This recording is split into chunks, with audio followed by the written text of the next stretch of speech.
क्या आपने कभी सोचा है कि आपकी खुद की सोच ही आपकी सबसे बड़ी दुश्मन या सबसे शक्तिशाली दोस्त बन सकती है? क्या आपको कभी ऐसा लगा है कि आप बाहर से कुछ भी हासिल कर लें, लेकिन अगर अंदर से खुद को असफल मानते हैं तो वो सब अधूरा है? साइको साइबरनेटिक्स एक ऐसी किताब है जो इसी सवाल का जवाब देती है। इस किताब के लेखक डॉक्टर मैक्सवेल माल्ट्ज एक प्लास्टिक सर्जन थे जो हर दिन लोगों के चेहरे बदलते थे। लेकिन उन्होंने एक गहरी बात नोट की। जब किसी व्यक्ति का चेहरा बदलता था तो कई बार उसकी सोच भी बदल जाती थी और वो ज्यादा कॉन्फिडेंट हो जाता था। लेकिन कई लोग ऐसे भी थे जिनका चेहरा तो बदल गया था, मगर उनकी अंदरूनी सोच, उनका आत्मसम्मान और खुद की जो छवि थी वो वैसी ही नकारात्मक बनी रहती थी। वहीं से डॉक्टर माल्टज ने महसूस किया कि असली बदलाव बाहरी नहीं बल्कि आंतरिक होता है। साइको साइबरनेटिक्स हमें सिखाती है कि हर इंसान के भीतर एक मानसिक तस्वीर होती है, सेल्फ इमेज, जो ये तय करती है कि हम क्या सोचते हैं, कैसा महसूस करते हैं और क्या हासिल कर पाते हैं। अगर ये तस्वीर नेगेटिव है तो चाहे हमारे पास कितनी भी प्रतिभा क्यों ना हो, हम खुद को बार बार असफल बनाएंगे। लेकिन अगर ये तस्वीर पॉजिटिव है तो हम न सिर्फ आत्मविश्वासी बनेंगे बल्कि अपने जीवन में असली सफलता को भी अनुभव करेंगे। यह किताब बताती है कि हमारा दिमाग एक गोल सीकिंग मैकेनिज्म की तरह काम करता है, एक ऐसी मिसाइल की तरह जो बार बार अपना रास्ता सुधारती है जब तक कि वह अपने लक्ष्य तक न पहुंच जाए। अगर हम अपने दिमाग में सही लक्ष्यों की तस्वीरें डालते हैं और बार बार उन्हें विजुलाइज करते हैं तो हमारा दिमाग उसी दिशा में हमें ले जाने लगता है। इस किताब के 16 चैप्टर्स में डॉक्टर माल्ट्ज हमें स्टेप बाय स्टेप ये सिखाते हैं कि कैसे हम अपने पुराने नेगेटिव बिलीफ सिस्टम्स को हटाकर नए और शक्तिशाली बिलीफ्स को अपना सकते हैं। इसमें विजुअलाइजेशन टेक्निक्स, रिलैक्सेशन मेथड्स और रोजमर्रा की लैंग्वेज को सुधारने के तरीके दिए गए हैं ताकि हम खुद को फिर से प्रोग्राम कर सकें। किताब बार बार इस बात पर जोर देती है कि इंसान जो सोचता है वही बनता है, और अगर हम अपनी सोच को पॉजिटिव, सशक्त और रचनात्मक बना लें तो हम किसी भी क्षेत्र में खुद को सफल बना सकते हैं। अब बात करते हैं हिंदी ऑडियो बुक चैनल की, जो आपके लिए इस प्रेरणादायक किताब को सरल और भावपूर्ण हिंदी में लेकर आया है। यहां आप सिर्फ शब्द नहीं सुनते बल्कि उन शब्दों के पीछे छिपे अर्थ और भावना को महसूस करते हैं।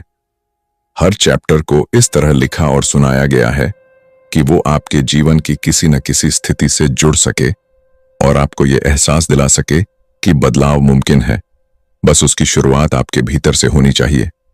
तो चलिए शुरू करते हैं इस मानसिक परिवर्तन की यात्रा, जहां हर शब्द, हर विचार और हर चैप्टर आपको खुद से जुड़ने में मदद करेगा और एक नई दिशा दिखाएगा, आपकी असली पहचान की दिशा। Chapter 1, the self image, your key to a better life. Doctor Maxwell Maltz कहते हैं कि हमारी जिंदगी का हर अनुभव, हर भावना और हर निर्णय एक चीज पर निर्भर करता है, हमारी सेल्फ इमेज पर। यह सेल्फ इमेज हमारे भीतर एक अदृश्य आईना है जिससे हम खुद को देखते हैं और तय करते हैं कि हम क्या कर सकते हैं और क्या नहीं। अगर ये आईना धुंधला है या टूटा हुआ है तो हम खुद को कमजोर, असमर्थ और बेकार समझते हैं। लेकिन अगर ये साफ और सशक्त है तो हम खुद को काबिल, योग्य और आत्मविश्वासी महसूस करते हैं। डॉक्टर माल्ट्ज ने अपने करियर के दौरान कई लोगों के चेहरे बदले, लेकिन उन्होंने देखा कि बाहरी बदलाव के बावजूद अगर किसी व्यक्ति की आंतरिक सेल्फ इमेज नेगेटिव बनी रही तो वो खुद को वैसे ही देखता रहा जैसे पहले। उदाहरण के तौर पर एक महिला थी जिसके चेहरे पर एक बड़ा निशान था। सर्जरी के बाद वो निशान पूरी तरह से गायब हो गया, लेकिन फिर भी वो खुद को बदसूरत ही मानती रही। दूसरी तरफ एक आदमी जिसने अपना चेहरा गंभीर एक्सीडेंट में खो दिया था, उसने अपनी हालत को स्वीकार किया और इतना आत्मविश्वास विकसित कर लिया कि वो दूसरों के लिए प्रेरणा बन गया। इस चैप्टर में बताया गया है कि सेल्फ इमेज कोई जन्मजात चीज नहीं होती, ये अनुभवों, मान्यताओं और बचपन में मिले संदेशों से बनती है। अगर किसी बच्चे को बार बार ये कहा जाए कि वो कुछ नहीं कर सकता तो धीरे धीरे वो उसी सोच को सच मानने लगता है। लेकिन अच्छी बात यह है कि इस सेल्फ इमेज को बदला जा सकता है। हम अपने दिमाग को फिर से ट्रेन कर सकते हैं, नए अनुभवों के जरिए खुद की नई तस्वीर बना सकते हैं। डॉक्टर माल्ट्स इस चैप्टर में एक साइकोलॉजिकल मैकेनिज्म की बात करते हैं जिसे उन्होंने साइबरनेटिक सिस्टम कहा है। ये एक ऐसी प्रणाली है जैसे एक मिसाइल होती है जो अपने लक्ष्य से भटकती तो है लेकिन लगातार अपने रास्ते को सुधारती रहती है। ठीक वैसे ही हमारा दिमाग भी लगातार फीडबैक लेता है और उस फीडबैक के आधार पर खुद को सुधारता है। लेकिन अगर उसे गलत फीडबैक दिया जाए, जैसे कि मैं फेल हो जाऊंगा, मैं काबिल नहीं हूं, तो वो भी उसी दिशा में काम करने लगता है। इसीलिए इस चैप्टर का सबसे बड़ा संदेश ये है कि अगर आप अपनी जिंदगी में कोई भी बदलाव लाना चाहते हैं तो सबसे पहले अपनी सेल्फ इमेज को बदलिए। खुद को उस इंसान की तरह देखना शुरू कीजिए जो आप बनना चाहते हैं। खुद को सफल, आत्मविश्वासी और खुशहाल महसूस कीजिए। बार बार उस तस्वीर को अपने मन में दोहराइए। जैसे जैसे आपकी मानसिक छवि बदलती है, वैसे वैसे आपका व्यवहार, आपकी आदतें और आपकी पूरी जिंदगी बदलने लगती है। यही है इस पहले चैप्टर की ताकत। ये हमें ये समझाता है कि हमारी सीमाएं बाहर नहीं बल्कि हमारे भीतर होती हैं और उन्हें हम खुद बदल सकते हैं अगर हम अपनी सोच की दिशा बदल दें। Chapter 2, discovering the success mechanism. Doctor Maxwell Maltz इस चैप्टर में हमारे भीतर छिपे उस अद्भुत सिस्टम को उजागर करते हैं जिसे वह सक्सेस मैकेनिज्म कहते हैं। उनका मानना है कि हर इंसान के अंदर एक ऐसा साइबरनेटिक सिस्टम होता है जो बिल्कुल एक गाइडेड मिसाइल की तरह काम करता है। जैसे मिसाइल अपने टारगेट को ढूंढती है, रास्ते में भटकती है, लेकिन फिर खुद को ठीक करती है और अंत में लक्ष्य पर पहुंच जाती है। ठीक वैसे ही हमारा दिमाग भी हमें लक्ष्य तक पहुंचाने की ताकत रखता है। लेकिन फर्क सिर्फ इतना है कि उस मिसाइल को सही टारगेट दिया गया होता है और हमारा दिमाग भी तभी काम करता है जब हम उसे सही टारगेट यानी स्पष्ट लक्ष्य दें। डॉक्टर माल्ट्स समझाते हैं कि सक्सेस मैकेनिज्म को एक्टिवेट करने के लिए हमें 2 चीजें चाहिए। पहली, स्पष्ट लक्ष्य और दूसरी, उस लक्ष्य को हासिल करने की ईमानदार कल्पना। जब हम अपने माइंड में बार बार उस लक्ष्य की छवि बनाते हैं, उसे महसूस करते हैं, तो हमारा अचेतन मन उस दिशा में काम करना शुरू कर देता है।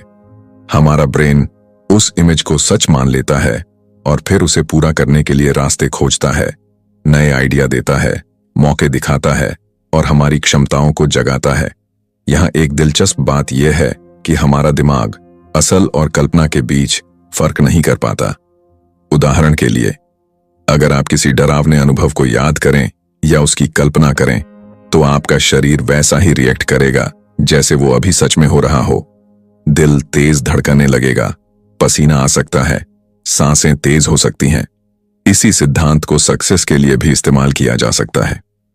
अगर आप खुद को सफल होते हुए बार बार देखें, अपने लक्ष्य को प्राप्त करते हुए महसूस करें, तो आपका दिमाग उस दिशा में काम करने लगेगा। इस चैप्टर में डॉक्टर माल्ट्स एक और महत्वपूर्ण बात बताते हैं। सक्सेस मैकेनिज्म तब सबसे अच्छे तरीके से काम करता है जब हम उसे बाधा नहीं डालते, जब हम उस पर भरोसा करते हैं। इसका मतलब है कि हमें जरूरत से ज्यादा चिंता नहीं करनी चाहिए, खुद पर शक नहीं करना चाहिए और हर समय अपने दिमाग को कंट्रोल करने की कोशिश नहीं करनी चाहिए।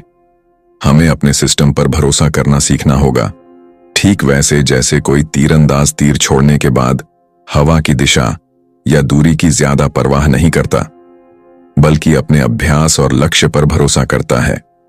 डॉक्टर माल्टेज हमें यह भी बताते हैं कि इस मैकेनिज्म को हम कैसे खराब कर देते हैं। जब हम बार बार असफलता के बारे में सोचते हैं, खुद को दोषी मानते हैं, बार बार अपनी गलतियों को दोहराते हैं, तो हमारा दिमाग उसी असफलता की तरफ काम करने लगता है। इसलिए जरूरी है कि हम पॉजिटिव इमेज, सक्सेसफुल फीलिंग्स और खुद पर भरोसे की भावना अपने अंदर भरें। हमें यह समझना होगा कि हमारा माइंड एक सर्विस मैकेनिज्म की तरह है। उसे सिर्फ कमांड चाहिए, दिशा चाहिए। अगर हम उसे डर, संदेह और नकारात्मक सोच की कमांड देंगे तो वह वैसी ही दिशा में आगे बढ़ेगा। लेकिन अगर हम उसे स्पष्ट लक्ष्य, सकारात्मक कल्पना और आत्मविश्वास की कमांड देंगे तो वो हमारी मदद करेगा, रास्ते खोलेगा और हमें हमारी मंजिल तक पहुंचाएगा। यह चैप्टर हमें याद दिलाता है कि हर इंसान के अंदर सफलता की एक प्राकृतिक प्रणाली मौजूद है। फर्क सिर्फ इतना है कि कोई उसे पहचान लेता है और एक्टिवेट कर देता है, और कोई उसे कभी जान ही नहीं पाता। इसलिए अगर आप चाहते हैं कि आपकी जिंदगी में बदलाव आए, तो अपने भीतर के इस सक्सेस मैकेनिज्म को जानिए, समझिए और उसे सक्रिय कीजिए। सफलता कोई जादू नहीं है, ये एक सिस्टम है जो आपके अंदर है, हर वक्त तैयार है, बस आपको उसे सही दिशा देनी है। Chapter 3, imagination, the first key to your success mechanism. Doctor Maxwell Maltz इस अध्याय में कहते हैं कि हमारी कल्पना यानी इमेजिनेशन ही वह पहला टूल है जिससे हम अपने सक्सेस मैकेनिज्म को जागरूक करते हैं। हम चाहे जैसे भी हों, आत्मविश्वासी या डरपोक, सफल या असफल, खुश या दुखी, ये सब इस बात पर निर्भर करता है कि हम अपने मन में खुद की कैसी तस्वीर बनाते हैं। हमारी कल्पना में गहरी शक्ति होती है, इतनी गहरी कि वह हमारे पूरे जीवन की दिशा तय कर सकती है। डॉक्टर माल्टस बताते हैं कि जब हम खुद को किसी स्थिति में कल्पना करते हैं, चाहे वह हकीकत हो या नहीं, हमारा दिमाग उस इमेजिनेशन को सच मानकर वैसा ही रिएक्ट करता है। उदाहरण के लिए, अगर आप यह सोचते हैं कि आप किसी मंच पर भाषण दे रहे हैं और सब आपकी बातों से प्रभावित हो रहे हैं, तो आपका दिमाग उस सिचुएशन को एक रियल एक्सपीरियंस की तरह लेता है। इससे आत्मविश्वास की भावना जन्म लेती है। वहीं अगर आप खुद को बार बार फेल होते हुए, लोगों के सामने शर्मिंदा होते हुए या हारा हुआ महसूस करते हुए सोचते हैं, तो आपका दिमाग उसी दिशा में आपकी आदतों और व्यवहार को ढाल देता है। इस चैप्टर में डॉक्टर माल्ट्स एक बेहद जरूरी बात समझाते हैं। हम वही बनते हैं जो हम अपने बारे में सोचते हैं, लेकिन उससे भी ज्यादा हम वही बनते हैं जो हम अपने बारे में कल्पना करते हैं। यानी अगर कोई बच्चा बार बार अपने आप को बेकार समझता है, डरता है, खुद को कमजोर देखता है, तो वो अपने दिमाग को उस छवि में ढाल देता है। लेकिन अगर वह बच्चा अपनी कल्पना में खुद को बहादुर, समझदार और स्मार्ट देखना शुरू कर दे, तो उसका दिमाग उसके अनुसार व्यवहार बदलना शुरू कर देता है। डॉक्टर माल्ट्स अपने मरीजों का उदाहरण देते हैं जो भले ही शारीरिक रूप से बदल गए थे, लेकिन अगर उनकी इमेजिनेशन वैसी ही रही जैसी पहले थी, जैसे कि मैं बदसूरत हूं या लोग मुझे पसंद नहीं करते, तो उनका व्यवहार भी नहीं बदला। यानी केवल सर्जरी या बाहरी बदलाव से कुछ नहीं होता जब तक इमेजिनेशन नहीं बदली जाती। इस चैप्टर में एक अहम अभ्यास बताया गया है, थिएटर ऑफ द माइंड। इसमें आप अपनी आंखें बंद करके एक कल्पनात्मक थिएटर में खुद को किसी ऐसी स्थिति में देखते हैं जहां आप सफल हो रहे हैं, मुस्कुरा रहे हैं, कॉन्फिडेंट हैं। आप उस पूरे दृश्य को रंगों, आवाजों, भावनाओं के साथ दोहराते हैं। जितना ज्यादा आप इसे महसूस करेंगे, उतना ही तेज आपके दिमाग में यह छवि गहराई से बैठती जाएगी और यही छवि आपकी नई सेल्फ इमेज बन जाती है। डॉक्टर माल्ट्स ये भी समझाते हैं कि केवल पॉजिटिव थिंकिंग काफी नहीं है जब तक उसके पीछे मजबूत इमेजिनेशन न हो। सिर्फ ये सोचना कि मैं सफल हूं तब तक असर नहीं करेगा जब तक आप उस सफलता को अपने मन में जी नहीं लेते, महसूस नहीं कर लेते। इसलिए हर दिन कुछ समय निकालकर यह कल्पना करें कि आप वही इंसान हैं जो आप बनना चाहते हैं, स्ट्रांग, कॉन्फिडेंट, शांत और सक्सेसफुल। आपके जीवन में जो भी सीमाएं हैं, वह ज्यादातर आपकी कल्पना की बनाई हुई हैं। अगर आप उन्हें तोड़ना चाहते हैं, तो सबसे पहले अपनी इमेजिनेशन को बदलिए, उसे बड़ा बनाइए, पॉजिटिव बनाइए और स्पष्ट बनाइए। आप जिस बदलाव को अपनी बाहरी दुनिया में देखना चाहते हैं, पहले उसे अपने अंदर महसूस कीजिए। तभी आपका सक्सेस मैकेनिज्म पूरी ताकत से काम करेगा और वही सच आपके जीवन में भी उतरने लगेगा। यही इस चैप्टर का मूल संदेश है। इमेजिनेशन आपके दिमाग का स्टार्टिंग पॉइंट है और वहीं से आपकी असली जीत की शुरुआत होती है। Chapter 4, dehumanising yourself through false beliefs. इस चैप्टर में डॉक्टर मैक्सवेल माल्ट्स बताते हैं कि हम में से ज्यादातर लोग अपनी सबसे बड़ी दुश्मनी खुद से ही करते हैं, वो भी बिना जाने, बिना समझे। हम अपने बारे में ऐसी गलत मान्यताएं बना लेते हैं जो धीरे धीरे हमें अंदर से खोखला कर देती हैं। ये फॉल्स बिलीव्स यानी झूठी मान्यताएं हमारी आत्म छवि को इतना कमजोर बना देती हैं कि हम खुद को एक अधूरा इंसान मानने लगते हैं और फिर वही अधूरापन हमारी सोच, हमारी भावनाओं और हमारे फैसलों में दिखने लगता है। डॉक्टर माल्ट्स कहते हैं कि बचपन में मिली नकारात्मक बातें, बार बार की गई आलोचना, असफलताओं से उपजी हीन भावना या समाज की तुलना की आदतें हमारी असली पहचान को धुंधला कर देती हैं। हम खुद को वैसे देखने लगते हैं जैसा किसी और ने हमें बना दिया, न कि जैसे हम सच में हैं। उदाहरण के लिए, अगर किसी बच्चे को बार बार कहा जाए कि तू तो कुछ नहीं कर सकता, तू तो बेवकूफ है, तो वह बच्चा धीरे धीरे उस झूठ को सच मानने लगता है। वह खुद को वैसे ही देखने लगता है और फिर उसके व्यवहार, निर्णय और सपनों में वही सीमाएं उतर आती हैं। यह चैप्टर हमें समझाता है कि हम जैसे सोचते हैं वैसे ही बन जाते हैं, लेकिन अगर हमारी सोच ही झूठ पर आधारित हो तो हम एक झूठी जिंदगी जीने लगते हैं। हम अपनी पूरी क्षमता को इस्तेमाल नहीं कर पाते क्योंकि हमने अपने दिमाग को पहले ही कह दिया होता है, मैं इसके लायक नहीं हूं, मेरे बस की बात नहीं है, या मैं कभी बदल नहीं सकता। डॉक्टर माल्ट्स इस बात पर जोर देते हैं कि खुद को बदलने के लिए पहले उस झूठ को पहचानना और तोड़ना जरूरी है जो हमने अपने बारे में मान रखा है। वह बताते हैं कि हर इंसान में वैल्यू होती है, हर इंसान में काबिलियत होती है, लेकिन जब तक वह खुद को कमतर मानेगा वह कभी अपनी असली ताकत को पहचान ही नहीं पाएगा। डॉक्टर माल्ट्स एक शानदार तरीका बताते हैं। आप एक कागज पर वो सारी बातें लिखिए जो आप अपने बारे में मानते हैं।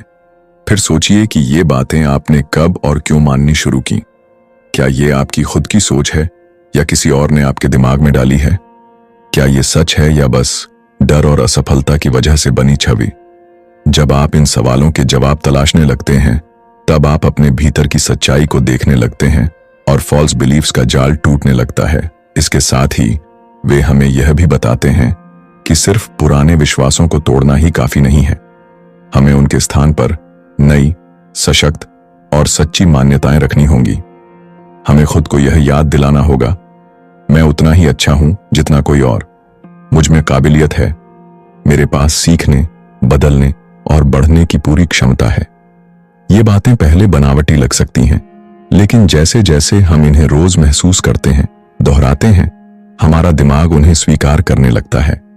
इस चैप्टर का सबसे गहरा संदेश यही है कि जब तक आप अपने भीतर की झूठी छवि को पहचान कर उसे बदलते नहीं, तब तक आप अपनी सच्ची ताकत को छू ही नहीं सकते। इसलिए खुद से यह सवाल पूछिए, क्या मैं वो इंसान हूं जो मैं सच में हूं, या फिर मैं वो बना हूं जैसा मुझे लोगों ने बना दिया है? ये सवाल ही बदलाव की शुरुआत है। आपका दिमाग एक ताकतवर मैकेनिज्म है, लेकिन वह उन्हीं निर्देशों पर चलता है जो आप उसे देते हैं। अगर आप झूठे निर्देश देते हैं, जैसे मैं बेकार हूं, मुझसे नहीं होगा, तो वो आपको वैसी ही जिंदगी देगा। लेकिन अगर आप उसे सच्चाई, आत्म स्वीकृति और विश्वास से भरेंगे, तो वही दिमाग आपको आपकी असली मंजिल तक ले जाएगा। इस चैप्टर में डॉक्टर माल्ट्स हमें यही सिखाते हैं कि खुद को डीह्यूमनाइज करना बंद करो और खुद को उस इंसान की नजर से देखो जो आप वास्तव में हो, एक संपूर्ण, काबिल और गहराई से शक्तिशाली इंसान। Chapter 5, how to utilize the power of cybernetic mechanism. इस अध्याय में डॉक्टर मैक्सवेल माल्ट्स हमारे दिमाग की एक बेहद शक्तिशाली विशेषता के बारे में विस्तार से बात करते हैं, हमारे भीतर मौजूद साइबरनेटिक मैकेनिज्म। यह मैकेनिज्म एक तरह से हमारे दिमाग का ऑटोमेटिक गोल सीकिंग सिस्टम है, जो हर उस लक्ष्य की दिशा में हमें ले जाने की कोशिश करता है जिसे हम स्पष्ट रूप से अपने भीतर देख और महसूस कर लेते हैं। लेकिन जरूरी बात यह है कि यह सिस्टम सही या गलत में फर्क नहीं करता। यह सिर्फ उस इमेज पर काम करता है जो हम उसे बार बार दिखाते हैं, उस दिशा में काम करता है जिसकी हम उसे बार बार प्रैक्टिस कराते हैं। इसीलिए डॉक्टर माल्ट्स कहते हैं कि अगर आपने अपने दिमाग को यह इमेज दे रखी है कि आप असफल हैं, डरे हुए हैं, हारे हुए हैं, तो यह साइबरनेटिक मैकेनिज्म उस इमेज को सच करने के लिए काम करेगा। लेकिन अगर आप अपने भीतर खुद को एक कॉन्फिडेंट, सफल और शांत व्यक्ति के रूप में देखते हैं, तो वही मैकेनिज्म उसी दिशा में आपको ले जाने लगेगा। यह मैकेनिज्म बिल्कुल वैसा है जैसे मिसाइल सिस्टम। आप टारगेट सेट कर देते हैं और फिर वह सिस्टम रास्ते की गलती सुधारते हुए भी उस लक्ष्य तक पहुंच जाता है। यानी आप जब कोई गोल सेट करते हैं और उसके लिए छोटे छोटे एक्शंस लेते हैं, तो चाहे आप गलतियां करें या रास्ते से थोड़ा भटकें, यह सिस्टम आपको बार बार सही दिशा में लाने की कोशिश करता है। शर्त बस इतनी है कि गोल क्लियर होना चाहिए और इमेज स्ट्रांग होनी चाहिए। डॉक्टर माल्ट्स इस बात को गहराई से समझाते हैं कि जब हम कोई लक्ष्य बनाते हैं तो उस लक्ष्य को बार बार अपनी इमेजिनेशन में देखना चाहिए, जैसे कि वह पहले से ही सच हो चुका हो। इस प्रक्रिया को वे सर्वो मैकेनिज्म से जोड़ते हैं, जिसमें जैसे ही हम कोई टारगेट फिक्स करते हैं, हमारा दिमाग उसके आसपास सारी जानकारी, फैसले और एक्शन को ऑटोमेटिकली उस गोल के अनुसार ढालने लगता है। यह चैप्टर हमें यह भी सिखाता है कि हमें फेलियर को एक पॉजिटिव सिग्नल की तरह देखना चाहिए, जैसे कोई गाइडेंस सिस्टम जो हमें बताता है कि हमें थोड़ी दिशा सुधारने की जरूरत है। कई लोग एक बार की असफलता से हार मान लेते हैं, लेकिन डॉक्टर माल्ट्स कहते हैं कि हमारी साइबरनेटिक प्रणाली तो हर गलती से सीखकर अगली बार और बेहतर कोशिश करती है। इसलिए गलती से डरने की जगह हमें उससे सीखते हुए फिर से लक्ष्य की ओर बढ़ना चाहिए।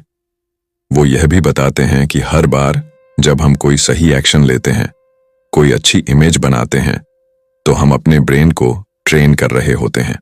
जैसे म्यूजिक सीखते वक्त उंगलियां खुद ब खुद सही जगह पर चलने लगती हैं, वैसे ही अगर हम अपने दिमाग को सफलता की इमेज बार बार देंगे तो एक समय ऐसा आएगा जब हमें सोचने की भी जरूरत नहीं होगी। हमारा दिमाग खुद ब खुद सही दिशा में काम करेगा। इस अध्याय का एक और महत्वपूर्ण हिस्सा यह है कि हमारा यह मैकेनिज्म प्रेजेंट मोमेंट में काम करता है। इसका मतलब यह है कि जब आप अपने गोल को अब की स्थिति में इमेजिन करते हैं, जैसे कि वह इस वक्त सच हो रहा है, तभी यह मैकेनिज्म सबसे बेहतर काम करता है। इसलिए सिर्फ यह मत सोचिए कि मैं एक दिन सफल होऊंगा, बल्कि सोचिए मैं अभी सफल हूं, मैं इस वक्त कॉन्फिडेंट हूं। यह चैप्टर एक बहुत ही शक्तिशाली विचार के साथ समाप्त होता है। अगर आप अपने लक्ष्य के प्रति क्लियर हैं, अपने दिमाग को बार बार उस लक्ष्य की इमेज दिखा रहे हैं और रास्ते की गलतियों को सीखने का मौका मानते हैं, तो आपकी आंतरिक साइबरनेटिक प्रणाली आपको अंततः उस लक्ष्य तक जरूर पहुंचाएगी। बस जरूरत है फोकस, प्रैक्टिस और खुद पर विश्वास की। यही इस अध्याय का मूल संदेश है। आपका दिमाग एक बेहद ताकतवर मशीन है जो ठीक उस दिशा में काम करता है जहां आप उसे बार बार इमेज और इमोशंस के जरिए ले जाते हैं। तो क्यों ना आज से ही अपने लक्ष्य की सबसे पॉजिटिव और क्लियर इमेज बनाकर उस पर लगातार काम करना शुरू कर दें। Chapter 6 imagination, the first key to your success mechanism. इस अध्याय में डॉक्टर मैक्सवेल माल्ट्स यह समझाते हैं कि हमारी कल्पना शक्ति यानी इमेजिनेशन हमारी सफलता के दरवाजे की पहली और सबसे अहम चाबी है। वे कहते हैं कि इंसान के जीवन में जो कुछ भी होता है उसकी शुरुआत पहले मन में बनी एक इमेज से होती है। अगर वह इमेज पॉजिटिव, स्ट्रांग और क्लियर है तो हमारी साइकोमैकेनिकल प्रणाली उसे हकीकत में बदलने के लिए सक्रिय हो जाती है। लेकिन अगर वह इमेज नेगेटिव, कमजोर या डर से भरी होती है तो वही प्रणाली हमें असफलता की ओर ले जाने लगती है। डॉक्टर माल्ट्स एक उदाहरण देते हैं। अगर कोई बच्चा बचपन में बार बार सुनता है कि वह अच्छा नहीं है, वह कुछ नहीं कर सकता, तो उसकी इमेजिनेशन में खुद की एक नेगेटिव पिक्चर बन जाती है और वह बच्चा बड़ा होकर चाहे कितनी भी कोशिश कर ले, वह बार बार वही पुरानी इमेज दोहराता है और उसी के अनुरूप व्यवहार करता है। लेकिन अगर वह बच्चा कल्पना करे कि वह स्मार्ट है, सफल है, दूसरों से बेहतर कर सकता है, तो वही कल्पना उसे साहस, आत्मविश्वास और एक्शन की ओर ले जाती है। इस अध्याय में यह भी बताया गया है कि हमारी इमेजिनेशन का हमारी फिजियोलॉजी यानी शरीर पर भी असर पड़ता है। अगर आप बार बार खुद को डरते हुए, फेल होते हुए या शर्मिंदा होते हुए इमेजिन करेंगे तो शरीर भी उसी तरह रिएक्ट करेगा। पसीना, कांपना, पेट में दर्द, सांसों की गति तेज हो जाना। लेकिन अगर आप खुद को शांत, जीतते हुए और आत्मविश्वास से भरा हुआ इमेजिन करेंगे तो शरीर भी उसी के अनुसार शांत और नियंत्रित महसूस करने लगेगा। डॉक्टर माल्ट्स हमें यह सिखाते हैं कि हमारी कल्पना सिर्फ एक खेल नहीं है, बल्कि यह हमारे सबकॉन्शियस माइंड के लिए एक कमांड होती है। और जब हम बार बार किसी चीज को सोचते हैं, महसूस करते हैं और उसे एक रियल एक्सपीरियंस की तरह अपने भीतर जीते हैं, तो हमारा दिमाग उसे सच मान लेता है और उसी के हिसाब से व्यवहार करने लगता है। इसलिए अगर आप खुद को असफल मानते हैं, शर्मीला समझते हैं या यह सोचते हैं कि आप कभी भी अच्छी स्पीच नहीं दे सकते, तो यह कोई सच्चाई नहीं है। यह सिर्फ आपकी एक बार बार दोहराई गई इमेज है, जो अब आपके व्यवहार का हिस्सा बन चुकी है। लेकिन आप इसे बदल सकते हैं। कैसे? डॉक्टर माल्ट्स हमें गाइड करते हैं कि हर दिन कम से कम 30 मिनट शांति से बैठें और अपने मन में एक नई इमेज बनाएं। आप खुद को उस व्यक्ति की तरह देखें जो आप बनना चाहते हैं। अगर आप कॉन्फिडेंट बनना चाहते हैं तो खुद को एक मंच पर खड़े होकर स्पष्ट आवाज में बोलते हुए देखें। अगर आप एक बिजनेस लीडर बनना चाहते हैं तो खुद को निर्णय लेते हुए लोगों को गाइड करते हुए देखें। और यह सब ऐसे इमेजिन करें जैसे वह सब अभी इसी वक्त हो रहा हो। यह प्रक्रिया बार बार करने से आपकी पुरानी नेगेटिव इमेज कमजोर होने लगेगी और नई पॉजिटिव इमेज स्ट्रांग होती जाएगी। और जब यह नई इमेज आपके माइंड में बार बार दोहराई जाएगी तो आपका साइको मैकेनिज्म उसी दिशा में आपको ऑटोमेटिकली गाइड करने लगेगा। डॉक्टर माल्ट्स यह भी कहते हैं कि सफल लोग और असफल लोग दोनों में सबसे बड़ा फर्क यह नहीं होता कि कौन ज्यादा टैलेंटेड है, बल्कि यह कि कौन अपनी इमेजिनेशन को सही दिशा में इस्तेमाल करता है। जो लोग बार बार खुद को जीतते हुए, सीखते हुए, आगे बढ़ते हुए इमेजिन करते हैं, वे अंततः वैसा ही बन जाते हैं। इस चैप्टर का सार यही है कि आपकी इमेजिनेशन एक पावरफुल टूल है। अगर आप इसे निगेटिव इमेज के लिए इस्तेमाल करेंगे तो यह आपको पीछे खींचेगा, लेकिन अगर आप इसे अपनी सफलता की तस्वीरें बनाने के लिए इस्तेमाल करेंगे तो यह टूल आपको आपकी सबसे बड़ी जीत तक पहुंचा सकता है। इसलिए आज से ही अपने भीतर की उस स्क्रीन पर सिर्फ वही इमेज बनाएं जो आपको उस इंसान की तरफ ले जाए जो आप सच में बनना चाहते हैं। यही इस अध्याय का असली संदेश है। Chapter 7, the message from the servo mechanism. इस अध्याय में डॉक्टर मैक्सवेल माल्ट्स हमारे दिमाग की तुलना एक सर्वो मैकेनिज्म यानी एक ऑटोमेटिक गाइडिंग सिस्टम से करते हैं। ठीक वैसे ही जैसे किसी मिसाइल में होता है जो अपने लक्ष्य तक पहुंचने के लिए खुद को लगातार एडजस्ट करती है। वे कहते हैं कि हमारा दिमाग भी इसी तरह काम करता है। जब हम किसी गोल या उद्देश्य को स्पष्ट रूप से सेट करते हैं तो यह साइबरनेटिक सिस्टम हमें लगातार फीडबैक देता है ताकि हम उस दिशा में सुधार करते हुए आगे बढ़ सकें। अगर आपने कभी देखा हो कि एक मिसाइल जब टारगेट की ओर बढ़ती है तो वह सीधी लाइन में नहीं जाती, वह बार बार थोड़ा इधर उधर होती है, लेकिन उसका सिस्टम तुरंत गलती को पकड़ता है और उसे ठीक कर देता है। उसी तरह जब हम कोई गोल सेट करते हैं, जैसे कि सेल्फ कॉन्फिडेंस हासिल करना, बेहतर बोलना या फिट रहना, तो हमारा मन और शरीर भी उसी दिशा में कोशिश शुरू कर देता है। लेकिन बीच बीच में हमसे गलतियां होती हैं, डर लगते हैं, हम पीछे हटते हैं, पर यही फीडबैक हमारा सर्वो मैकेनिज्म पकड़ता है और हमें वापस उसी दिशा में धकेलता है। डॉक्टर माल्ट्स समझाते हैं कि यह सिस्टम तभी काम करता है जब हम उसे कोई क्लियर गोल दें। अगर आप बिना उद्देश्य के चलेंगे तो यह सिस्टम कंफ्यूज रहेगा। इसलिए जरूरी है कि आप अपने गोल को डिटेल में अपने माइंड में रखें, उसे देखें, महसूस करें और मानें कि वह हासिल हो सकता है। जैसे ही आप ऐसा करते हैं, आपकी साइको मैकेनिकल प्रणाली एक्टिव हो जाती है और उस दिशा में सोच, भावना और व्यवहार में बदलाव आने लगता है। एक दिलचस्प बात यह है कि यह प्रणाली गलती से डरती नहीं है, बल्कि वह गलती को एक जरूरी फीडबैक मानती है। मिसाइल अपने टारगेट तक पहुंचने के लिए कई बार गलत दिशा में जाती है, लेकिन वह हर गलती से सीखती है और फाइन ट्यून होती जाती है। डॉक्टर माल्टिस कहते हैं कि इंसान को भी यही करना चाहिए। जब आप कोई काम करते हैं और उसमें फेल होते हैं तो उसे असफलता नहीं मानिए, बल्कि एक मैसेज मानिए जो यह बता रहा है कि किस दिशा में सुधार की जरूरत है। इसी को वह करेक्शन मोड कहते हैं। इस चैप्टर में वे एक बहुत महत्वपूर्ण बिंदु को भी सामने रखते हैं कि हमारा सबकॉन्शियस माइंड कल्पना और वास्तविकता में फर्क नहीं करता।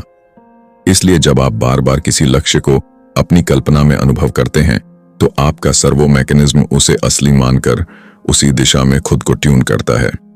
इसलिए हर दिन खुद को उस रूप में देखने की आदत डालें जिसमें आप खुद को देखना चाहते हैं, और जैसे जैसे आप उस इमेज को बार बार दोहराएंगे, आपका सिस्टम उस इमेज को असली मानकर उसी दिशा में निर्णय लेने लगेगा, एक्ट करने लगेगा, और गलती होने पर उन्हें करेक्ट करने लगेगा।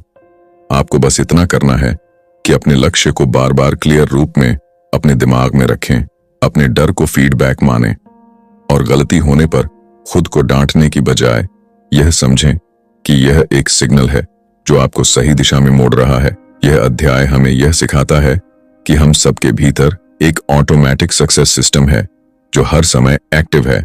बस उसे एक स्पष्ट टारगेट देना है और फिर वह सिस्टम हमें छोटी छोटी गलतियों के जरिए भी सही रास्ते की ओर गाइड करता रहेगा। यही है साइको साइबरनेटिक्स का असली जादू, गलती में भी संभावना देखना और फीडबैक को अपने फेवर में यूज करना। Chapter 8, don't be an emotional emissary. इस अध्याय में डॉक्टर मैक्सवेल माल्ट्ज हमें हमारे इमोशंस यानी भावनाओं की ताकत को समझने और उन्हें सही दिशा में इस्तेमाल करने की सलाह देते हैं। वे कहते हैं कि हमारी भावनाएं हमारे सोचने के तरीके का सीधा परिणाम होती है, न कि किसी बाहरी स्थिति का। यानी जो कुछ भी हम महसूस करते हैं, डर, गुस्सा, दुख या खुशी, वह इस बात पर निर्भर करता है कि हम किसी घटना की व्याख्या अपने मन में कैसे करते हैं। डॉक्टर माल्ट्ज समझाते हैं कि ज्यादातर लोग इमोशंस को कंट्रोल करने की कोशिश नहीं करते, बल्कि खुद को उनके हवाले कर देते हैं। जब वे कहते हैं don't be an emotional emissary, तो उनका मतलब है कि हमें अपनी भावनाओं के गुलाम नहीं बनना चाहिए, बल्कि हमें यह समझना चाहिए कि हमारी भावनाएं हमारे कंट्रोल में हो सकती हैं अगर हम अपने विचारों को कंट्रोल करना सीख लें। इस अध्याय में एक गहरा संदेश छिपा है। अगर कोई व्यक्ति बार बार खुद को हीन महसूस करता है, तो वह सिर्फ इसलिए नहीं कि वह वैसा है, बल्कि इसलिए क्योंकि वह लगातार उस तरह से सोच रहा है। उसकी थॉट प्रोसेस नेगेटिव बन चुकी है और उसी का असर उसकी फीलिंग्स पर पड़ रहा है। डॉक्टर माल्ट्ज बताते हैं कि हमारे अंदर जो साइको साइबरनेटिक मैकेनिज्म है, वह सिर्फ इमेजेस ही नहीं, बल्कि फीलिंग्स के प्रति भी रिस्पॉन्ड करता है। जब हम बार बार कोई भावना महसूस करते हैं, तो वह हमारे अंदर एक आदत बन जाती है और फिर वह हमारे बिहेवियर का हिस्सा बन जाती है। इसलिए अगर आप अक्सर डरते हैं, गुस्से में आ जाते हैं या जल्दी निराश हो जाते हैं, तो इसका मतलब यह नहीं कि आप वैसे ही इंसान हैं। इसका मतलब है कि आप इन फीलिंग्स को लगातार दोहराते आए हैं और अब वह आपकी आदत बन चुकी है। लेकिन अच्छी बात यह है कि इसे बदला जा सकता है। डॉक्टर माल्ट्ज सलाह देते हैं कि जब भी कोई नेगेटिव इमोशन जैसे डर, जलन या गुस्सा आपके अंदर उठे, तो तुरंत रुकिए और खुद से पूछिए, मैं अभी क्या सोच रहा हूं? क्या यह सोच मेरे लिए फायदेमंद है? क्या मैं इसे बदल सकता हूं? जैसे ही आप यह प्रश्न पूछते हैं, आप उस भावना से खुद को अलग कर लेते हैं और उसे एक ऑब्जर्वर की तरह देखने लगते हैं। और यही पहला कदम है इमोशनल कंट्रोल की ओर। इस अध्याय में डॉक्टर माल्ट्ज ये भी बताते हैं कि इमोशंस का सीधा संबंध हमारी बॉडी के साथ भी है। अगर आप अक्सर गुस्से में रहते हैं, तो आपका ब्लड प्रेशर बढ़ सकता है। अगर आप डरते हैं, तो आपकी सांसें तेज हो जाती हैं। और अगर आप दुखी रहते हैं, तो आपकी एनर्जी धीरे धीरे कम होने लगती है। यानी हमारे इमोशंस सिर्फ हमारे मन को नहीं, बल्कि हमारे शरीर को भी प्रभावित करते हैं। इसलिए डॉक्टर माल्ट्ज एक बहुत ही सिंपल लेकिन पावरफुल टेक्निक बताते हैं, एक्ट एज इफ। इसका मतलब है कि अगर आप डर महसूस कर रहे हैं, तो उस वक्त ऐसा व्यवहार करें जैसे आप कॉन्फिडेंट हों। अगर आप दुखी हैं, तो वैसा काम करें जैसा एक खुश इंसान करता है। जैसे जैसे आप इस तरह व्यवहार करना शुरू करते हैं, वैसे वैसे आपका माइंड भी उसी दिशा में मूव करने लगता है। यह एक तरह से अपने आप को रीप्रोग्राम करने का तरीका है। अंत में डॉक्टर माल्ट्ज ये जोर देकर कहते हैं कि हमारी इमोशंस हमारी सेवा के लिए है, हमारे नुकसान के लिए नहीं। अगर हम उन्हें समझें, स्वीकार करें और उन्हें दिशा दें, तो वे हमें ऊर्जा, साहस और प्रेरणा दे सकती हैं। लेकिन अगर हम उन्हें बेकाबू छोड़ दें, तो वे हमें भीतर से तोड़ सकती हैं। इसलिए इस अध्याय का मूल संदेश है, अपने इमोशंस के गुलाम मत बनिए। उन्हें पहचानिए, समझिए और अपने गोल्स के हिसाब से उनका इस्तेमाल कीजिए। क्योंकि एक बार जब आप यह कला सीख लेते हैं, तो आपकी भावनाएं आपकी सबसे बड़ी ताकत बन सकती हैं, आपकी सबसे बड़ी कमजोरी नहीं। Chapter 9, the restful mind. इस अध्याय में डॉक्टर मैक्सवेल माल्ट्ज हमें उस स्थिति की ओर ले जाते हैं जहां हमारा दिमाग शांत, संतुलित और तनाव मुक्त होता है। वे बताते हैं कि हमारी परफॉर्मेंस, हमारी क्रिएटिविटी और हमारी वेल बीइंग इस बात पर निर्भर करती है कि हमारा माइंड कितना रिलैक्स्ड है। अगर हमारा दिमाग हर वक्त चिंताओं, डर और दबावों से घिरा हुआ है तो हम अपने भीतर छिपी क्षमताओं तक नहीं पहुंच सकते। डॉक्टर माल्च समझाते हैं कि जिस तरह कोई म्यूजिकल इंस्ट्रूमेंट तब सबसे अच्छी ध्वनि देता है जब उस पर बिना तनाव के बैलेंस के साथ हाथ रखा जाए, उसी तरह हमारा माइंड भी तभी बेस्ट रिजल्ट देता है जब वह शांत और आराम की स्थिति में होता है। वे बताते हैं कि लोग अक्सर मानते हैं कि चिंता करना जरूरी है ताकि वे कुछ मिस न कर दें या गलतियों से बच सकें, लेकिन असलियत ये है कि चिंता और घबराहट दिमाग को जकड़ लेती है, जिससे हमारी सोचने की ताकत सीमित हो जाती है और हम रिएक्टिव हो जाते हैं, क्रिएटिव नहीं। इस अध्याय में वे हमें रिलैक्सेशन की साइकोलॉजिकल और न्यूरोलॉजिकल वैल्यू समझाते हैं।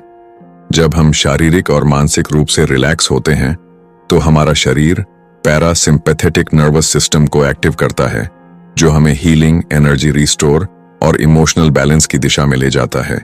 यही वह स्थिति है जिसमें हमारी साइकोसाइबरनेटिक प्रणाली सबसे अच्छी तरह काम करती है। यानी जब हम रिलैक्स होते हैं तब हमारा ऑटोमेटिक सक्सेस मैकेनिज्म सबसे असरदार होता है।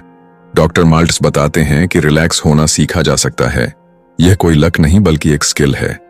वे सुझाव देते हैं कि हर दिन कम से कम 15-30 मिनट निकालें जहां आप पूरी तरह शांत बैठें, अपनी सांसों पर ध्यान दें और खुद को कल्पना में ऐसे अनुभवों में रखें जो सुखद, शांतिपूर्ण और प्रेरणादायक हों। इसे वे सेंसरी इमेजिनेशन कहते हैं, जहां आप अपने 5 इंद्रियों से यह अनुभव करने की कोशिश करते हैं कि आप एक शांत, सकारात्मक स्थिति में हैं।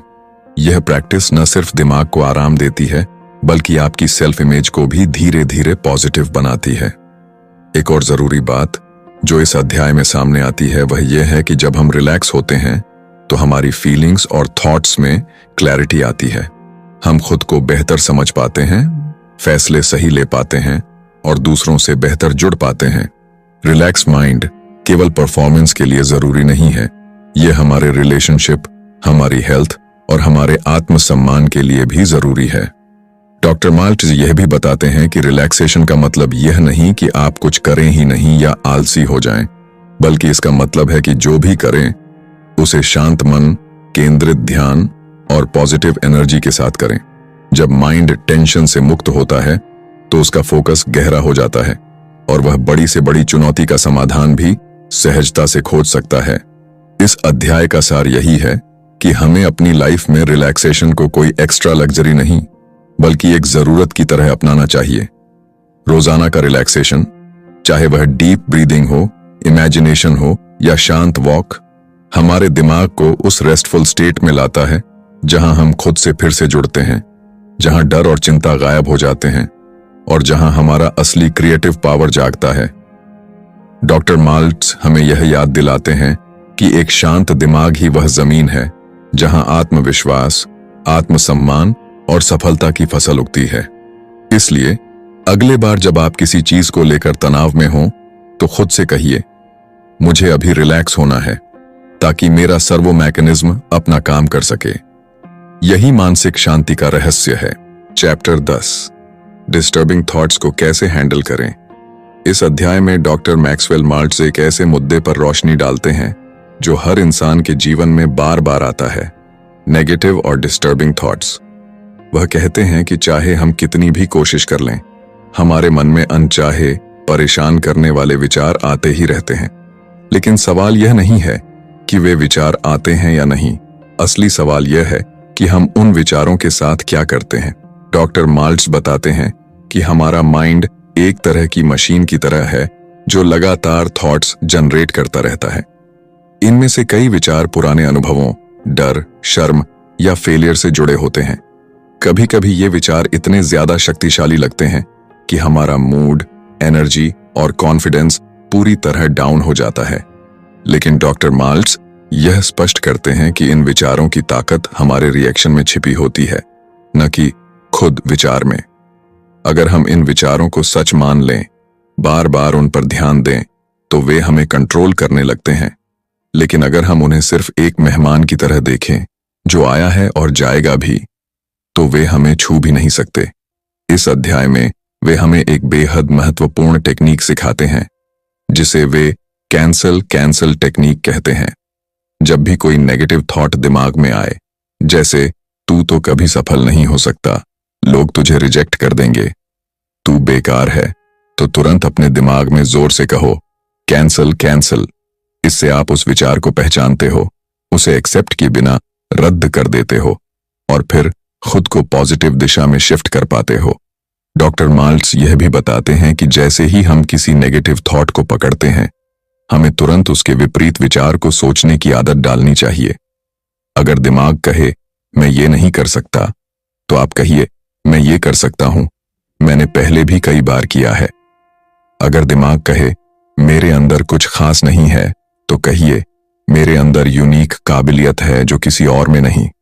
यह अभ्यास आसान नहीं होता, लेकिन बार बार करते रहने से हमारा माइंड नई आदतें बनाना शुरू कर देता है। इसके अलावा वे इस बात पर भी जोर देते हैं कि बार बार के थॉट पैटर्न ही हमारी सेल्फ इमेज को बनाते हैं। अगर हम हर दिन डिस्टर्बिंग, डरावने और रिजेक्टिंग थॉट्स में डूबे रहते हैं, तो हमारी सेल्फ इमेज कमजोर हो जाती है। लेकिन अगर हम सजग होकर अपने माइंड को गाइड करें, तो हम अपने थॉट्स के मास्टर बन सकते हैं।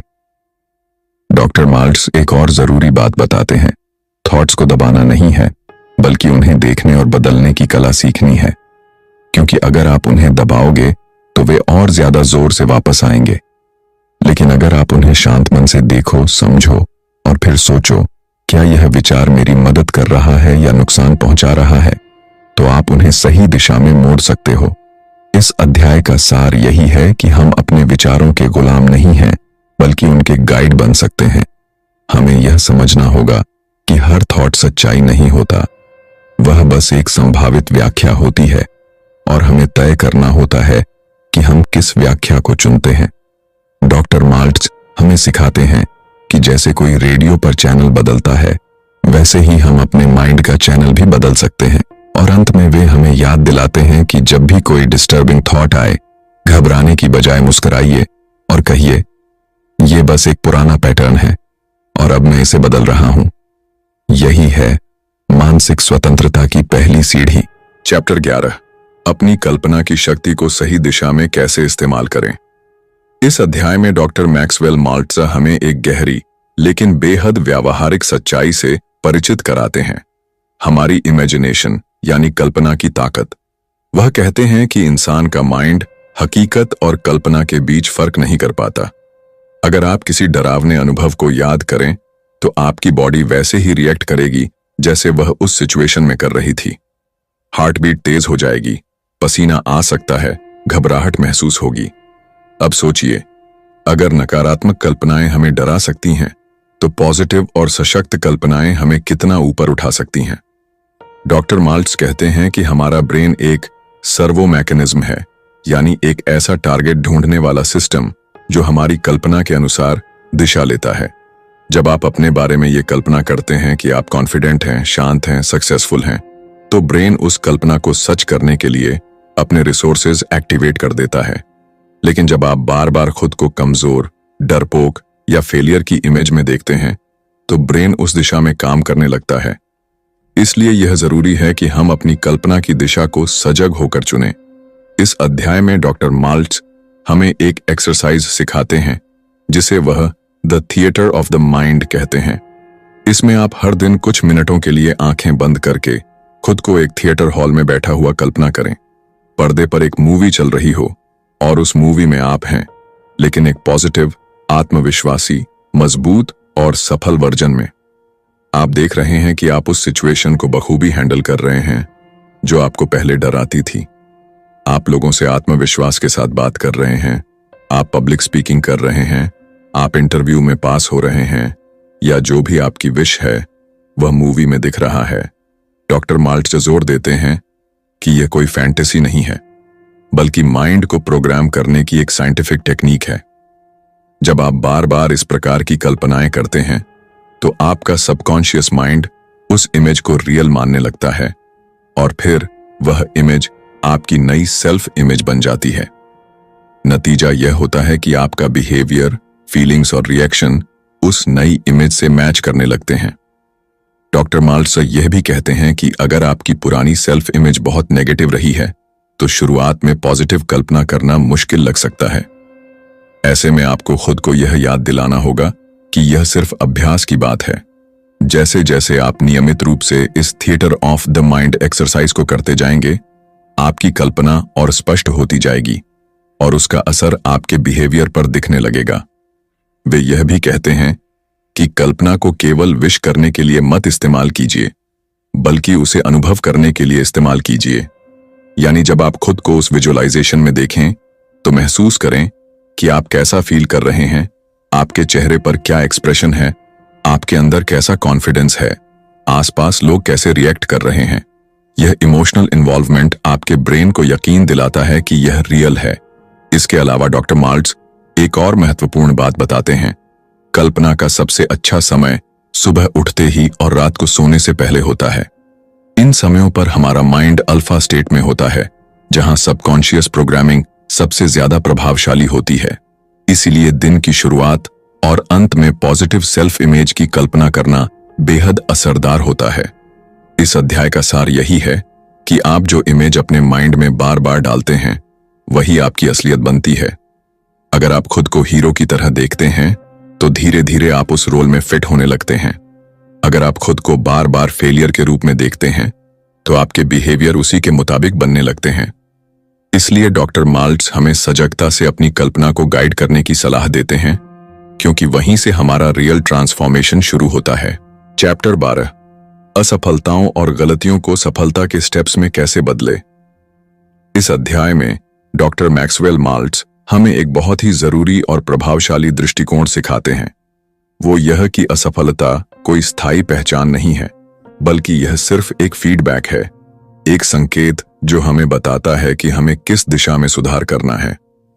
वह कहते हैं कि जैसे कोई मिसाइल अपने लक्ष्य तक पहुंचने से पहले बार बार दाएं बाएं भटकती है, वैसे ही इंसान भी अपने गोल तक पहुंचने से पहले गलतियां करता है। लेकिन अगर मिसाइल हर बार अपनी गलती को नोट करके खुद को एडजस्ट करती है तो आखिरकार वो लक्ष्य तक पहुंच ही जाती है।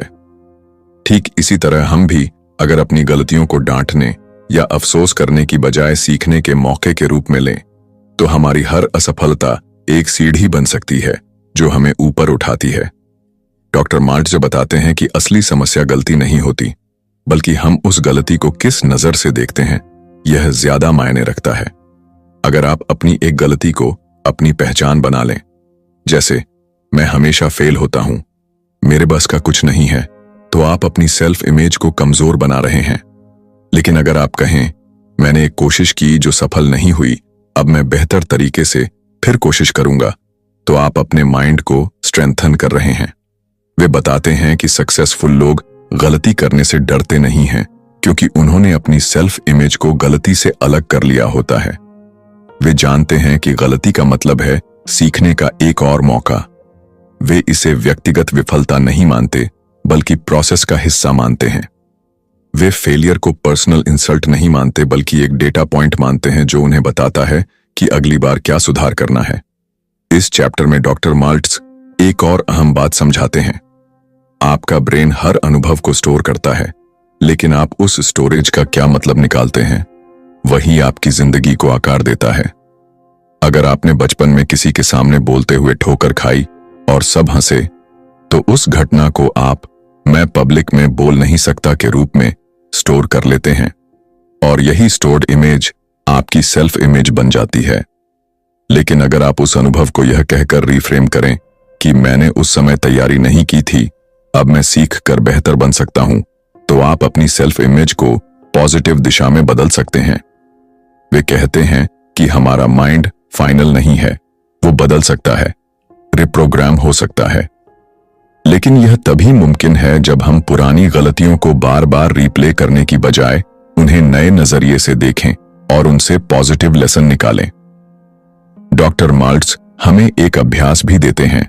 हर रात सोने से पहले दिन भर में हुई किसी गलती को दोबारा सोचिए, लेकिन इस बार नकारात्मक भावनाओं के साथ नहीं, बल्कि एक वैज्ञानिक की तरह।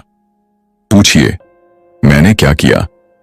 उसका रिजल्ट क्या आया, मैं अगली बार क्या अलग कर सकता हूं। इस रिव्यू प्रक्रिया से माइंड सीखता है और बिना इमोशनल बोझ के खुद को बेहतर बनाता है। इसके साथ ही वह हमें चेतावनी भी देते हैं कि जब हम अपनी गलतियों को बहुत गंभीरता से लेते हैं और खुद को बार बार दोषी ठहराते हैं तो हम अपने माइंड को डिफेंसिव और डरे हुए मोड में डाल देते हैं। ऐसे में ब्रेन फ्रीज हो जाता है, क्रिएटिविटी रुक जाती है और हम नई कोशिशों से कतराने लगते हैं। इसलिए जरूरी है कि हम अपनी गलतियों के प्रति एक हेल्दी, लर्निंग ओरिएंटेड रवैया रखें। इस अध्याय का सार यही है कि गलती करना इंसानी प्रक्रिया है, लेकिन उस गलती को कैसे देखा जाए, कैसे समझा जाए और कैसे उसका उपयोग किया जाए, यही हमारी सफलता तय करता है। अगर हम अपनी असफलताओं को एक स्टेप की तरह लें तो हम हर बार थोड़ा और ऊपर चढ़ते हैं, लेकिन अगर हम उन्हें अपनी पहचान बना लें तो हम वहीं रुक जाते हैं। डॉक्टर माल्ट्स हमें सिखाते हैं कि फेलियर को पर्सनल नहीं लें, बल्कि उसे प्रोसेस का हिस्सा माने और खुद को बार बार बेहतर करते रहें, क्योंकि यही सफलता की असली साइकोलॉजी है। Chapter 13, relaxation, successful self image के लिए एक पावरफुल टूल। इस चैप्टर में डॉक्टर मैक्सवेल माल्टज हमें यह सिखाते हैं कि रिलैक्स रहना हमारी परफॉर्मेंस, हमारी सोच और हमारी सेल्फ इमेज को बेहतर बनाने के लिए कितना जरूरी है। जब इंसान टेंशन में होता है तो उसका दिमाग फोकस नहीं कर पाता, छोटे छोटे काम भी भारी लगते हैं और गलतियां लगातार होती हैं। लेकिन जब हम रिलैक्स होते हैं तब हमारा दिमाग अपने नेचुरल रिदम में काम करता है और हम बेहतर डिसीजन ले पाते हैं। डॉक्टर माल्ट्स कहते हैं कि टेंशन हमारे क्रिएटिव माइंड को ब्लॉक कर देता है। चाहे आप एक स्टूडेंट हो, एक प्रोफेशनल, एक आर्टिस्ट या फिर एक खिलाड़ी, अगर आप खुद को शांत और संतुलित नहीं रख पाते तो आपकी परफॉर्मेंस गिरने लगती है। लेकिन रिलैक्सेशन एक ऐसी टेक्निक है जो हमें अपने इंटरनल मशीन को रीसेट करने की ताकत देती है। इस चैप्टर में एक खास बात बताई गई है, जब आप रिलैक्स होते हैं तो आपका सबकॉन्शियस माइंड ज्यादा एक्टिव होता है। यही वो माइंड है जो आपकी इमेजिनेशन, आपकी आदतें और आपकी रिएक्शन को कंट्रोल करता है। इसलिए जब आप रोजाना थोड़ी देर खुद को शांत करने की प्रैक्टिस करते हैं, जैसे गहरी सांस लेना, आंखें बंद करके कुछ अच्छा सोचते हुए बैठना या किसी पॉजिटिव इमेज को बार बार देखना, तो आप अपनी सेल्फ इमेज को रीप्रोग्राम कर सकते हैं। डॉक्टर माल्ट से ये भी बताते हैं कि रिलैक्सेशन सिर्फ फिजिकल नहीं बल्कि मेंटल होता है। आपको अपने दिमाग से वो बेकार की फिक्रें, डर और खुद पर शक करने वाली सोच को हटाना होगा, क्योंकि जब माइंड रिलैक्स होता है तभी वो खुद को एक्सप्रेस कर पाता है। वो कहते हैं कि जैसे एक म्यूजिशियन का बेस्ट परफॉर्मेंस तब निकलता है जब वो अपने इंस्ट्रूमेंट के साथ एक लय में होता है, वैसे ही इंसान भी अपने ब्रेन और बॉडी को रिलैक्स करके अपने अंदर छिपी पॉसिबिलिटीज को बाहर ला सकता है। अंत में डॉक्टर माल्ट्स हमें ये सुझाव देते हैं कि हर दिन कम से कम 10 से 15 मिनट का टाइम रिलैक्सेशन के लिए निकालें। ये वक्त कोई वेस्टेड टाइम नहीं है, बल्कि ये आपकी मेंटल क्लियरिटी और पर्सनल ग्रोथ का इन्वेस्टमेंट है। अगर आप रोजाना खुद को शांत और स्थिर करना सीख लेते हैं तो आप न सिर्फ ज्यादा आत्मविश्वासी बनते हैं बल्कि अपने हर टारगेट की ओर तेजी से बढ़ते हैं। चैप्टर 14, योर न्यू लाइफ, किसी भी मोमेंट से शुरू हो सकती है। इस चैप्टर में डॉक्टर मैक्सवेल माल्टज एक बेहद प्रेरणादायक बात बताते हैं कि बदलाव का कोई तय समय नहीं होता। हम जब चाहें तब अपनी जिंदगी की दिशा बदल सकते हैं, चाहे हमारा अतीत कैसा भी रहा हो। बहुत से लोग ये सोचते हैं कि अब बहुत देर हो गई है, अब मैं नहीं बदल सकता, मेरे हालात ऐसे नहीं हैं, लेकिन ये सोच ही उन्हें जकड़े रहती है। डॉक्टर माल्ट्स हमें याद दिलाते हैं कि नया जीवन किसी भी पल से शुरू किया जा सकता है, सिर्फ एक फैसला लेकर। एक इंसान अपनी पूरी जिंदगी दूसरों की सोच, नकारात्मक अनुभवों और डर के आधार पर जीता है, लेकिन जैसे ही वो अपनी सेल्फ इमेज बदलने का फैसला करता है, उसकी पूरी दुनिया बदलने लगती है। डॉक्टर माल्ट्स बताते हैं कि जिंदगी एक रंगमंच की तरह है और हम सब इसमें एक्टर हैं। अगर हमें अपनी भूमिका बदलनी है तो सबसे पहले हमें उस भूमिका की इमेज अपने मन में बनानी होगी, और यही से हमारी नई जिंदगी की शुरुआत होती है।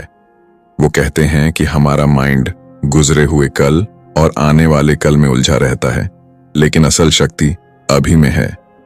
हम जिस भी मोमेंट में खुद को पूरी तरह एक्सेप्ट करते हैं और ये तय करते हैं कि अब से हम खुद को बेहतर बनाएंगे, उसी पल से परिवर्तन शुरू हो जाता है। नई जिंदगी की शुरुआत बाहरी बदलावों से नहीं, बल्कि उस अंदरूनी निर्णय से होती है जो हम अपने बारे में लेते हैं। इस चैप्टर में एक खास बात यह भी कही गई है कि हमें खुद को माफ करना सीखना होगा। बहुत से लोग अपने पुराने फैसलों, गलतियों या व्यवहारों को लेकर खुद को बार बार दोषी महसूस करते हैं, लेकिन जब तक हम अपने पुराने वर्जन को माफ नहीं करते, तब तक हम नए वर्जन में ट्रांजिशन नहीं कर पाते। सेल्फ इमेज को अपडेट करना तब तक मुश्किल रहेगा जब तक हम अपने अतीत को ढोते रहेंगे। इसीलिए डॉक्टर माल्ट्स कहते हैं कि खुद को स्वीकारो, माफ करो और आगे बढ़ो। इस चैप्टर का सार यही है कि जिंदगी में किसी भी मोड़ से नई शुरुआत की जा सकती है। आपके विचार ही आपकी नई दुनिया की नींव रखते हैं। अगर आप खुद को सफल, आत्मविश्वासी और शांत व्यक्ति के रूप में देखना शुरू कर दें, तो धीरे धीरे आपकी आदतें, रिएक्शन और परिस्थितियां भी उसी दिशा में बदलने लगेंगी। यह प्रक्रिया आसान नहीं है, लेकिन यह पूरी तरह संभव है अगर आप आज, अभी, इस मोमेंट से अपनी नई लाइफ की शुरुआत करना तय कर लें। Chapter 15, the responsible person. अपने जीवन की जिम्मेदारी लेना। इस चैप्टर में डॉक्टर मैक्सवेल माल्ट्स हमें एक बहुत गहरी बात सिखाते हैं कि जब तक हम अपने जीवन की पूरी जिम्मेदारी खुद नहीं लेते, तब तक हम अपनी सेल्फ इमेज को स्थायी रूप से नहीं बदल सकते। बहुत से लोग अपनी परिस्थितियों, बचपन के अनुभवों, समाज या फिर किस्मत को दोष देते रहते हैं, लेकिन डॉक्टर माल्ट्स कहते हैं कि असली बदलाव तब आता है जब इंसान कहता है, मेरी जिंदगी मेरी जिम्मेदारी है। इसका मतलब यह नहीं कि सब कुछ हमारे कंट्रोल में है, बल्कि इसका अर्थ यह है कि जो भी हमारे साथ हो रहा है, हम उस पर कैसे रिएक्ट करते हैं, वो पूरी तरह हमारे कंट्रोल में है। इस चैप्टर में एक उदाहरण के जरिए समझाया गया है कि दो लोग एक जैसे ही मुश्किल हालात से गुजरे, लेकिन एक ने हालात को खुद पर हावी होने दिया, जबकि दूसरे ने वही हालात एक अवसर की तरह देखे और खुद को बेहतर बना लिया। फर्क बस जिम्मेदारी लेने के दृष्टिकोण का था। डॉक्टर माल्ट्स बताते हैं कि जब हम खुद को विक्टिम समझते हैं, तो हमारी सेल्फ इमेज कमजोर हो जाती है। हम खुद को लाचार मानने लगते हैं और फिर किसी भी बड़े लक्ष्य के लिए खुद को सक्षम महसूस नहीं करते। लेकिन जब हम जिम्मेदारी लेते हैं, तो हमारी सेल्फ इमेज सशक्त होने लगती है। हमें लगता है कि हम हालात को बदल सकते हैं, हम खुद को बदल सकते हैं। एक बहुत जरूरी बात यह भी कही गई है कि जिम्मेदारी लेने का मतलब खुद को दोष देना नहीं है। कई बार लोग सोचते हैं कि अगर मैंने ही सब किया है, तो मैं ही दोषी हूं। लेकिन डॉक्टर माल्ट्स कहते हैं कि दोष देना और जिम्मेदारी लेना, दोनों में फर्क है। दोष देने से इंसान अंदर से टूटता है, लेकिन जिम्मेदारी लेने से वो मजबूत बनता है। जिम्मेदारी लेने का मतलब होता है कि हम स्वीकार करते हैं कि हम ही अपने विचारों, भावनाओं और फैसलों के मालिक हैं। अगर कोई व्यक्ति बार बार कहता है कि मेरे पास चॉइस नहीं थी, मेरे हालात खराब थे, तो वह अनजाने में अपनी सेल्फ इमेज को कमजोर करता है। लेकिन जो इंसान कहता है कि हाँ, ये मुश्किल था, लेकिन मैंने अपना रास्ता चुना, उसकी सेल्फ इमेज ताकतवर बनती है। डॉक्टर माल्ट्स हमें बार बार याद दिलाते हैं कि हमारी आंतरिक शक्ति तभी बाहर आती है जब हम खुद को जिम्मेदार मानते हैं, ना कि परिस्थितियों का शिकार। इस चैप्टर का अंतिम संदेश यही है कि अगर आप अपनी जिंदगी में असली, स्थायी और गहरा बदलाव लाना चाहते हैं, तो सबसे पहले यह स्वीकार करें कि आप ही अपने जीवन के निर्देशक हैं। आप अपने विचारों के मालिक हैं। आप अपनी फीलिंग्स को बदल सकते हैं, अपने व्यवहार को बदल सकते हैं, और अगर आप चाहें तो पूरी तरह से खुद को रिक्रिएट कर सकते हैं। यही सोच आपको एक जिम्मेदार व्यक्ति बनाती है, और यही सोच आपकी सेल्फ इमेज को एक नई दिशा देती है। Chapter 16, the final formula. सफलता और खुशी के लिए डॉक्टर मैक्सवेल माल्ट्स इस अंतिम चैप्टर में एक ऐसा फॉर्मूला बताते हैं जो आपकी पूरी जिंदगी बदल सकता है। वो कहते हैं कि आपकी सेल्फ इमेज ही आपके व्यवहार, आपके फैसलों और आपकी आदतों की जड़ है। अगर आप अपनी सेल्फ इमेज को सही तरीके से डिजाइन कर लें, तो सफलता अपने आप आपके जीवन में आ जाएगी। डॉक्टर माल्ट्स बताते हैं कि सेल्फ इमेज बदलने के लिए 3 मुख्य चीजें जरूरी हैं। पहला, लगातार पॉजिटिव इमेजिनेशन की प्रैक्टिस करना। दूसरा, अपने आप को बार बार ये विश्वास दिलाना कि आप सफल और काबिल हैं। तीसरा, अपने अंदर की पुरानी गलत धारणाओं और नकारात्मक सोच को पहचान कर उन्हें हटाना। ये तीनों कदम मिलकर आपकी सेल्फ इमेज को पूरी तरह रीसेट कर देते हैं। इस चैप्टर में यह भी समझाया गया है कि बदलाव का कोई शॉर्टकट नहीं होता। आपको धैर्य और लगातार मेहनत करनी पड़ती है। कभी कभी आपको खुद से झूठ बोलना पड़ता है, यानी कि आप अपने बारे में जो नकारात्मक सोचते हैं उसे बदलने के लिए आपको पहले खुद को पॉजिटिव मैसेज देना होगा। जैसे कोई डॉक्टर मरीज को दवाई देता है, वैसे ही आपको खुद को नए विचार देने होंगे। डॉक्टर माल्ट्ज इस बात पर भी जोर देते हैं कि सफलता केवल बाहरी उपलब्धियों से नहीं आती, बल्कि सबसे बड़ी सफलता आपकी खुद से संतुष्टि और आंतरिक शांति होती है। जब आपकी सेल्फ इमेज मजबूत होती है, तब आप अपने डर, चिंता और असफलता के डर को पीछे छोड़ देते हैं। आप बिना किसी हिचक के अपने सपनों को पूरा करने की तरफ बढ़ते हैं। अंत में डॉक्टर माल्ट्ज कहते हैं कि यह फॉर्मूला केवल पढ़ने या सुनने के लिए नहीं है, बल्कि इसे अपनी जिंदगी में अमल में लाना होगा। हर दिन, हर पल अपनी सोच को पॉजिटिव बनाए रखें, खुद को सुधारते रहें और अपने अंदर की ताकत को पहचानें। यही आपकी नई जिंदगी की शुरुआत है, जो आपके सपनों को हकीकत में बदल सकती है। पसंद किया आपने इस ऑडियो बुक को सुनना। यह किताब साइको साइबरनेटिक्स ने हमारी सोच और आत्म छवि को बदलने का एक अनमोल रास्ता दिखाया है। डॉक्टर मैक्सवेल माल्ट्ज ने जो ज्ञान और तकनीकें साझा की हैं, वे सिर्फ किताब के पन्नों तक सीमित नहीं हैं, बल्कि इन्हें अपने जीवन में उतारकर हम अपनी पूरी जिंदगी को नया रूप दे सकते हैं। इस ऑडियो बुक के माध्यम से हमने जाना कि कैसे हमारी सेल्फ इमेज हमारे व्यवहार, हमारी आदतों और हमारी सफलता को प्रभावित करती है। हमने सीखा कि कैसे अपने अंदर के नकारात्मक विचारों को पहचान कर उन्हें बदलना संभव है और कैसे हम अपनी सोच को पॉजिटिव दिशा दे सकते हैं। अगर आप अपनी जिंदगी में असली बदलाव चाहते हैं, तो यह किताब आपके लिए एक मार्गदर्शक साबित होगी। यह आपको याद दिलाती है कि आपकी असली ताकत आपके अंदर ही है, बस उसे पहचानने और जागृत करने की जरूरत है। अब आपकी बारी है। अपने दिमाग को प्रशिक्षित करें, अपनी सेल्फ इमेज को बेहतर बनाएं और अपने सपनों को सच करने के लिए कदम बढ़ाएं। मैं आभारी हूं कि आपने इस ऑडियो बुक के साथ अपना समय बिताया। अगर आपको यह ऑडियो बुक पसंद आई हो तो इसे जरूर शेयर करें, ताकि और लोग भी इसका लाभ उठा सकें।